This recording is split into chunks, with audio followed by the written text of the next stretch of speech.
Welcome to Whole CEO with Lisa G.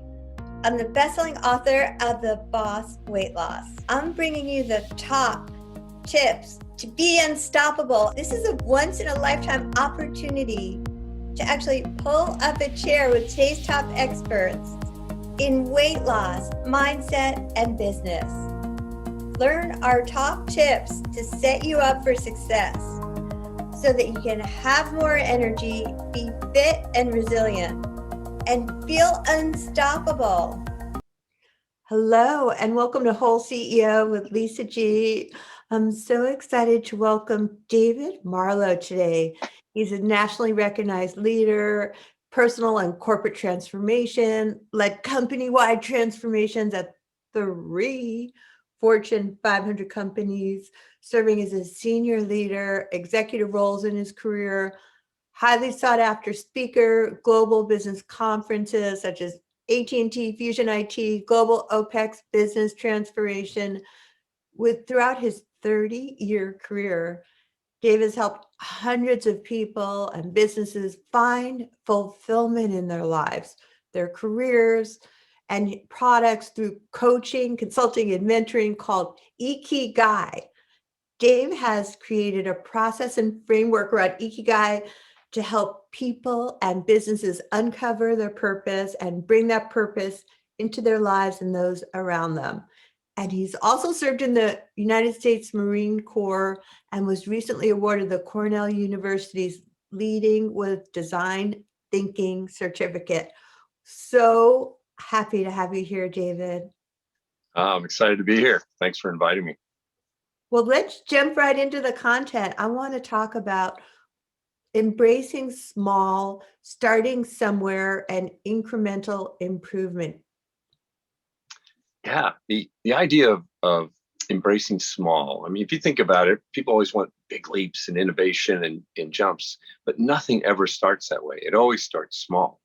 And I know in my own life, I'll give you a quick corporate example as well as a personal example. So about 11 years ago, I was completely sedentary. I was a little overweight. My blood pressure was going up, and I had shoulder surgery. And the doctor told me to do something to get some movement, to get some blood flowing to the shoulder. And so I started running. Well, you can imagine if you start running and I go out and try and run 3 miles, it's going to be a terrible experience and I'm not going to be very successful, right? Yeah. So I literally started by running for 1 minute and walking for 4 minutes, running for 1 minute and walking for 4 minutes.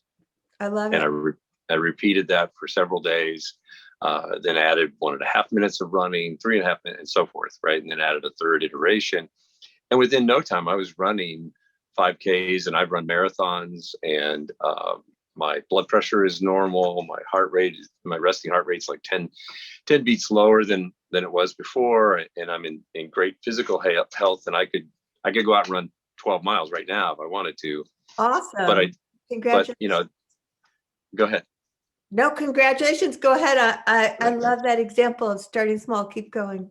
Yeah, the idea, and I love what Jeff Galloway, who is an Olympic runner, said about it. Before I began running, the idea that I'd ever go a mile seemed impossible. And of course it was, until I ran a mile. And so until you start, until you do something, right? And it's the same thing with corporate transformation. So I ran the continuous improvement program at Northwestern Mutual and literally started it by an idea, and I was the entire team and the entire program, me, right?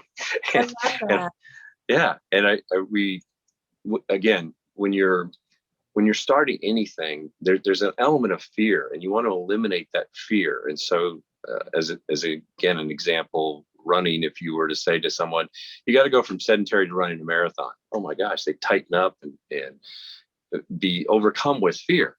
If you told them you got to run for a minute, whatever. It's the same with corporate transformations. If you tell them we're going to change everything, we're going to take a 150-year-plus-year-old company and change everything, people would freak out.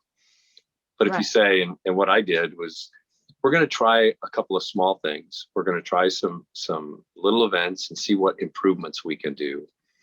And then by doing that, we got buy-in. We showed how it would work. We learned some lessons. And then we did 2. and then we did 3, and then we did a much larger one, and then we turned it into a program. But embrace that small start, and be okay with it being small, or being, I'll even say terrible, right? We're going to talk about that in a bit, but embrace that small start, because that's where everything begins. Even, like I said, even a multi-million-dollar corporate transformation starts with a small thing. I couldn't agree with you more. I think sustainable change is always done best one step at a time, and see this all the time, and people just going too crazy on January 1st, trying to do everything like only kale and running a marathon and no alcohol for me. So I love the way you embrace baby steps. And you just mentioned terrible thinking, and are your terrible vision and freedom to grow a new skill. Can we dive into that as well a little bit? Yeah. So feeling, whenever you start something new, you're going to be bad at it. I mean, I can't think of anything that I've ever done that I was Yeah. right. I was ever great at. And giving yourself that freedom to do that allows you to do what you can do, and make that start, and do the steps that we all know, right? We all know that doing something and practice and getting better, but you have to give yourself that freedom to do it. So there's a saying, I like to write, right? And there's probably a better saying, that singers like to sing, writers like to have written. I like to be done, right? I really like to have written something. Right. The discipline involved. Right. And, when you're facing that blank page, you're looking at that blank page, and you're like, oh, what am I going to write? I want to write something so well. I will literally do the small steps and what I call a terrible version. So I sometimes will just open Word. All I'm committing to is opening Word on my computer and walking away. And then I'll come back. One step. And then I say, one step, right. And then I'll say, I'm going to give myself permission, and I'll even type a terrible paragraph. And it's okay if it's terrible. In fact, I'm going to think about it being terrible, right? And before long, you're typing something, and then you're getting kind of in a flow, and you start thinking, and you've given yourself freedom that whatever you type is okay. And so you start. And again, the power of getting started and embracing that. But same thing with fitness. I know I've had a couple of restarts in my running, for example, where I had maybe an extended illness, and I just literally couldn't run last year for about 3 months. I had some virus that who knows what it was, right? But I think we all know what it probably was. Oh my gosh, I didn't know Yeah. that. Wow. And I had to quit running for 3 months. I couldn't breathe. And there I had been at, top shape, the highest shape I'd ever been in. And I was kind of starting over. I had to give myself the freedom to be terrible at it, and do a run, and not judge the run by what I was doing 3 months prior. And it didn't take me very long. I got back in shape pretty quickly. But if I had let that burden of being good at the beginning stop me, I might never have gone back to running again. I love that. I love how you keep bringing it back to starting small. And I love the way you had to detach from your outcome and ego, and just do something. And that's just such great advice for people, because I know I want to inspire people on how to go from stuck to unstoppable, just based on many times in my life where I've gone up and down and it's been hard. And I know that if you can do it after a 3-week break and changing careers and do all the fabulous things that you have been able to do. I'm really proud of your Marine career and all of that. I just think anybody just take some golden nuggets from David here about starting small and just doing it, and one step at a time. And also, I know we both believe in the 80-20 rule. Can you elaborate a little bit on what that means to you? Sure. You're right about it, what it means to me, because there's a number of different perspectives of it. I'll share a couple with you. But the 80-20 principle at a high level is that 80% of the good things, excuse me, in our lives, the positive things, the beneficial things, the pleasurable things, come from just a small percentage, 20% of the things we do. And so finding those things and understanding that principle really allows us to multiply those high value things. I mean, there's such few things of value We need to focus on those things. We need to grow those things. We need to make those things better. And that's relationships, investments, work, habits, hobbies, whatever. And investing in that is really, really important. Well, how do you just determine what's the part that's worth investing in? It's a great question. So as a couple of examples, when you're working in Lean and Lean Six Sigma, as part of my background as a master black belt and having run those large programs you talked about in the intro, 80% of all the process work, of all that we do in our business is waste. It seems hard to imagine, but 80% of it is waste, crazy. Right? And so even just examining processes, I've taken teams who were convinced they were working as hard as they possibly could, and they were working as hard as they could, but everything they were doing was the right thing. And so I said, okay, well, start small, right? Let's break it down. So we just put everything up on a Post-it note that they did. And then we started saying, well, what about this? And what about this? And what about this? And we talked about their processes. And as they examined those, they're like, yeah, that's not really all that valuable. We have to do that because we got this dumb bureaucratic rule over here. And so we have to send this. And excuse me. And so getting people to just even look at what are you doing and why do you do that? Well, I do this because, I have to clean up my room because I don't have enough storage because I got too many things, right? So I'm doing all this stuff that seems valuable, but it's really a waste because I shouldn't have to move this to get to that and so forth, right? I'll give you a quick story about one of the teams that I worked with at my last company. They were the same way. We can't do anything to improve. We're working really hard and all of that. And I said, okay, I'm kind of dumb about this process. I came from IT and this was the insurance application process. So I said, well, why don't you tell me what you do? And I pointed to one woman and I said, tell me what your part of this part of the process is. She goes, well, I make 3 copies of the form. I fax 1, I shred 2, and when the fax is confirmed, I shred the original. I said, you do what? She goes, I make 3. Job. Right. I make 3 copies of the form. I fax 1, I shred 2, and when the fax is confirmed, I shred the original. And I asked her to say it again one more time slowly. And she got about halfway through and she's like, why am I making 3 copies of the form? I don't know. and we dug into it, and there was a need in the past, and they just had kind of quickly updated their process without really thinking about why am I doing this? And when we broke down their process, more than 80% of it was waste like that, not nearly as fun as that, but waste like that.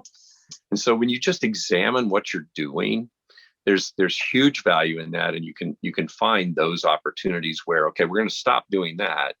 This other stuff must be the valuable stuff. How can we pump that up? I love those lean practices, how you can just lean into leaning out what's really going to push the needle forward in your life and your company, and what's just stuff that you're doing and why. Is that correct? Yeah, Is there anything more you want to add to that? Yeah, I'll tell you another story that connects with starting small and developing better habits, and that's connected directly to the 80-20, and it's maybe a little easier to grasp the concept. When you take a bite of a Snickers bar, do you like Snickers bars? I like protein bars that taste like Snickers bars. Okay, we'll go with that. Snickers bars are not the best thing necessarily, but when you take that first bite of a Snickers bar, to illustrate the 80-20 principle, you get 70% of all this flavor satisfaction you're going to get out of that candy bar, and about 1/3 of the calories. But you've already, by taking that bite, gotten that satisfaction. Now, if we can find those things, so it's okay to enjoy a Snickers bar. It's okay to enjoy something like that. And if you understand the 80-20 principle, you can know I can take a bite of that and get the fun taste, whatever I'm going to get out of it, without all the calories. Wow. It's those kinds of applications.